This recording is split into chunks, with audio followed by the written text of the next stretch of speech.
शिशु संगोपन संस्था संचलित सविता रमेश फिरोदिया प्रशाला Ahmednagar welcomes you all. Dear students, today we are going to learn science subject of standard 6. In that we are going to learn chapter number 1. The name of the chapter is natural resources, air, water and land. बालमित्रांनो, आज आपण इयत्ता 6वी विषय विज्ञान यामधील पहिला धडा पाहणार आहोत. धड्याचे नाव आहे नैसर्गिक संसाधने, हवा, पाणी आणि जमीन. See this picture. Where do we see the birds? Where is the cow grazing? Locate the trees and the road. Where does the river come from? And how does it flow? Where is the aeroplane? Where are the fish seen? On what is the seaboard floating?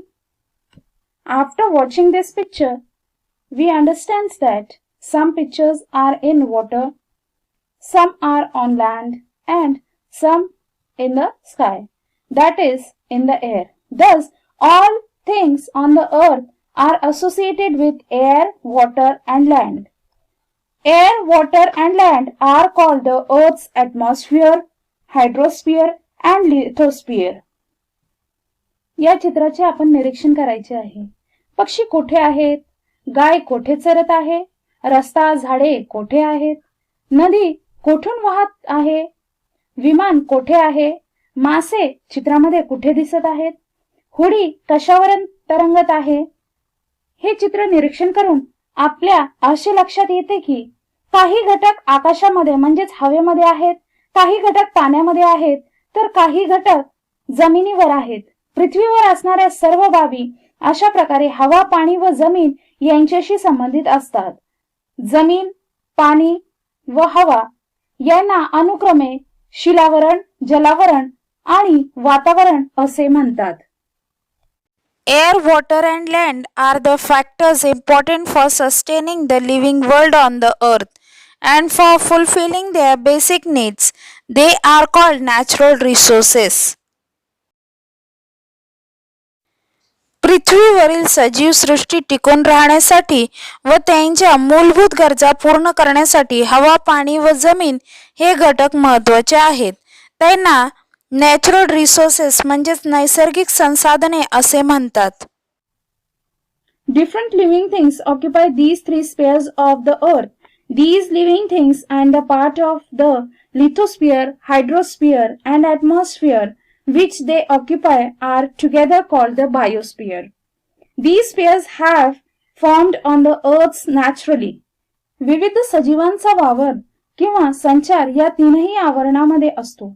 हे सजीव आणि त्यांनी व्यापलेल्या शिलावरण, जलावरण व वातावरणाच्या भागास जीवावरण असे म्हणतात. पृथ्वीची ही आवरणे निसर्गतः निर्माण झालेली आहेत. The atmosphere is the layer of air that surrounds the earth. The surface of the earth compresses water and land, that is the hydrosphere and lithosphere. Of these, the hydrosphere occupy a much larger part of than lithosphere.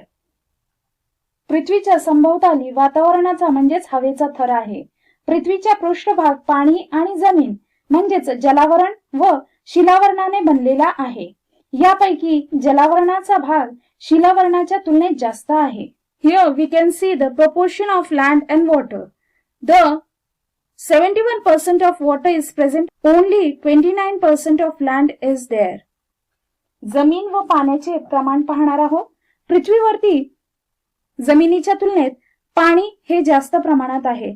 पाण्याचं प्रमाण जवळजवळ 71% आहे, तर जमिनीचं प्रमाण 29% आहे. Air. The air in the atmosphere around the earth contains nitrogen, oxygen, carbon dioxide, 6 inert gases, nitrogen dioxide, sulfur dioxide, water vapors and dust particles.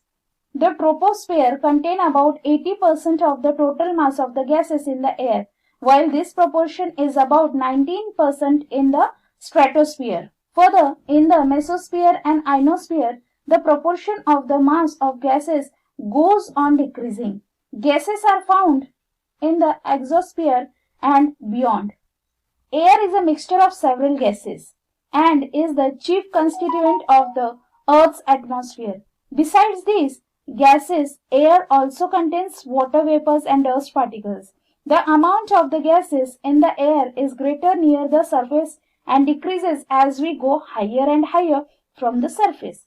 That is, air becomes rarer at higher altitude. Here we can see the proportion of the various gases in the air in this chart. Air म्हणजेच हवा. पृथ्वी संभोवताली असणाऱ्या वातावरणातील हवेमध्ये nitrogen, oxygen, carbon dioxide, 6 निष्क्रिय वायू, nitrogen dioxide, sulphur dioxide, पाण्याची वाफ, धूलिकण या सर्वांचा समावेश होतो. तपांबरामध्ये हवेतील एकूण वायूचे सुमारे 80% वायू असतो, तर स्थितांबरात हे प्रमाण सुमारे 19% असते. पुढे दलांबर व आयनांबरामध्ये वायूचे हे प्रमाण कमी होत जाते. बाह्यांबर व त्यापुढे वायू आढळत नाही. पृथ्वी संभोवताली असलेले अनेक वायूचे मिश्रण आणि वातावरणाचा एक प्रमुख घटक म्हणजे हवा होय. वायू बरोबरच धूलिकण, पाण्याची वाफ यांचा देखील समावेश हवेत होतो.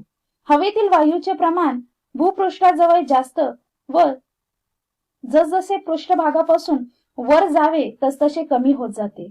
इथे आपल्याला हवेतील विविध घटकांचे प्रमाण दाखवलेले आहे.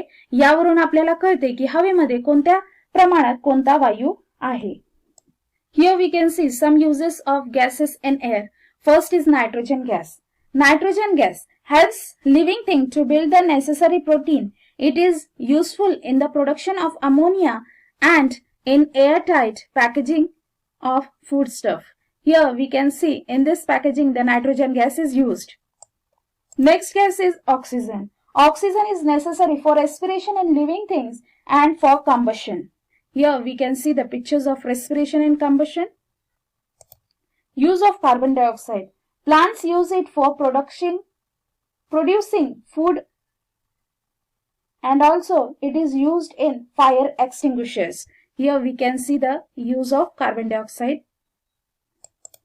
Next gas is argon. Argon is used in electric bulbs. Helium. It is used for obtaining low temperature and also for generating lift in airships. Here we can see the use of helium. Neon. It is used in decorative lights and for the street lighting. Krypton. It is used in fluorescent tubes. And xenon. It is used in flash photography. हवेतील वायूंचे काही उपयोग पाहूया. पहिले आहे nitrogen. सजीवांना आवश्यक प्रथिने मिळवण्यास मदत करतो व अमोनिया निर्मितीमध्ये तसेच खाद्यपदार्थ हवाबंद ठेवण्यासाठी उपयोगी असतो. चित्रामध्ये दाखवल्याप्रमाणे खाद्यपदार्थ हवाबंद करण्यासाठी नायट्रोजन गॅस वापरला जातो. ऑक्सिजन. सजीवांना श्वसनासाठी, ज्वलनासाठी ऑक्सिजन हा उपयोगी असतो. Carbon dioxide. वनस्पती अन्न तयार करण्यासाठी कार्बन डायऑक्साइड वापरतात. अग्निशामक नळकांड्यांमध्ये कार्बन डायऑक्साइड वापरले जाते. अर्गॉन. विजेच्या बल्बमध्ये अर्गॉन वापरण्यात येते. हेलियम. कमी तापमान मिळवण्यासाठी तसेच विना पंख्याच्या इंजिनावर चालणाऱ्या विमानामध्ये वापरण्यात येते. हेलियमचा उपयोग आपण चित्रामध्ये पाहू शकतो. निऑन. जाहिरातीसाठीच्या रस्त्यावरच्या दिव्यांमध्ये वापरण्यात येतो निऑन. क्रिप्टॉन हा वायू फ्लोरोसेंट पाईपमध्ये वापरला जातो, तर झेनॉन हा वायू फ्लॅश फोटोग्राफी मध्ये उपयोग केला जातो. Here we have finished this chapter. Thank you.